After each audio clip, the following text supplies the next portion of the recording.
Mabilis na tumugon ang pamahalaan sa pangangailangan ng ating mga kababayang apektado ng pananalasa ng Bagyong Christine sa bansa. Namahagi agad ng food packs at modular tents ang DSWD sa mga evacuee sa Catanduanes at Albay. Si Alan Francisco ng PTV sa Balitang Pambansa.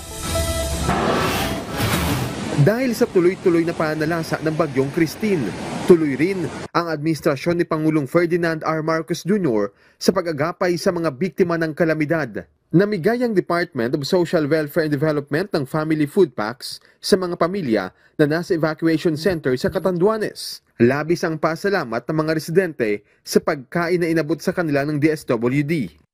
Nabigyan ng modular tents ang mga bakwit sa Jovillar, Albay. Dahil sa temporary shelters, makatutulog ng komportable ang mga residente. Kasama rin sa ginagawa ng DSWD ang profiling ng mga evacuees para matugunan ang kanilang kailangan. Mismong DSWD rin ang lumapit sa mga stranded na pasahero sa mga pantalan sa Bicol Region. Higit 600 na mga pasahero ang nabigyan ng hot meals breakfast.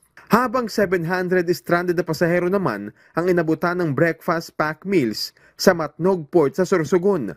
Ang relief operations ay pagtutulungan ng DSWD Field Office 5 at ng mga lokal na pamahalaan. Alan Francisco para sa Pambansang TV sa Bagong Pilipinas.